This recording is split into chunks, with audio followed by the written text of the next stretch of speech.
कृष्ण कृष्ण हरे हरे हरे राम हरे राम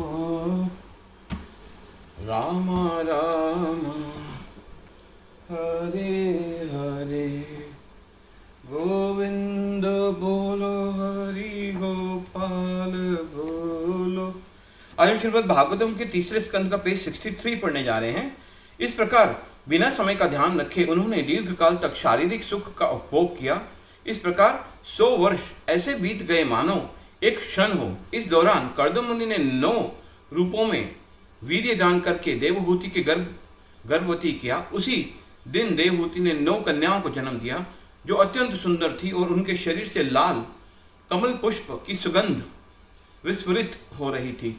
तभी देवहूति ने देखा कि उसके पति गृह त्याग करने जा रहे हैं। ये जानकर कि उसके पति अप्रसन्न ना हो जाएं, वह बाहर से मुस्कुराने लगी, परंतु उसका अंतःकरण विदीर्ण हो रहा था।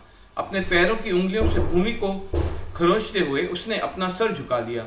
अपने आंसुओं को रोकते हुए उसने कहा, हे स्वामी, आपने अपने वचन का समुचित निर्वाह किया है। कृपया मुझे भी वह अभय प्रदान कीजिए जिसे आत्म साक्षात्कार द्वारा प्राप्त किया जाता है। मैं पूरी तरह से आपके प्रति समर्पित हूँ। हे ब्राह्मण, जब हमारी पुत्रियां विवाह के पश्चात अपने अपने घर चली जाएंगी तो उस समय आपकी अनुपस्थिति में कौन मेरा शोक दूर करेगा। आपके परम भाव से अनजान मैंने अब तक अपना सारा समय केवल इंद्रिय भोग में ही व्यर्थ गंवा दिया, परंतु कम से कम मैंने आप जैसे साधु के प्रति प्रेम तो विकसित कर लिया है। जब अब मेरी यही कामना है कि इस आसक्ति जो मनुष्य के भौतिक बंधन का कारण बनती है वह मुझे मुक्ति प्रदान करे। यद्यपि मैंने कभी उसकी इच्छा नहीं की।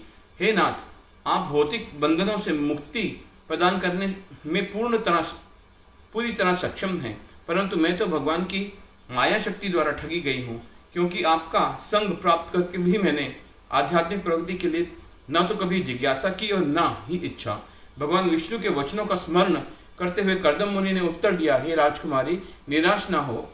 शीघ्र ही भगवान अच्युत तुम्हारे गर्भ से प्रवेश करके तुम्हारे पुत्र बनेंगे। अब तुम दृढ़ श्रद्धा तथा नियंत्रित इंद्रियों के साथ भगवान की पूजा करो। प्रतिदिन में वे न केवल तुम्हारे यश के सर्वत्र फैलाएंगे, अपितु दिव्य ज्ञान प्रदान करके तुम्हारे हृदय में लगी भौतिक आसक्ति की मजबूत गांठ को भी छिन्न भिन्न कर देंगे।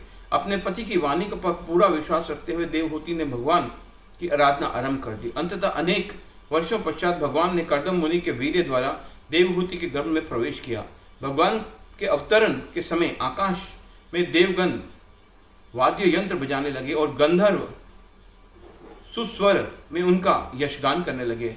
अप्सराएं आनंद में नृत्य करने लगी।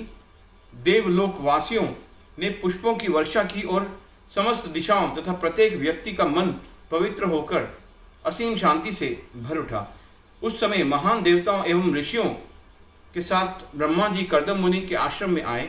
आनंद पूर्वक भगवान की आराधना करने के पश्चात ब्रह्मा जी ने कर्दम मुनि से कहा, हे पुत्र, तुमने निष्कपट भाव से मेरे निर्देश का पालन करके उनका यथोचित सम्मान किया है। यह मेरा ही सम्मान है और प्रत्येक पुत्र को चाहिए कि वह उसका इसी प्रकार अपने पिता की सेवा करे।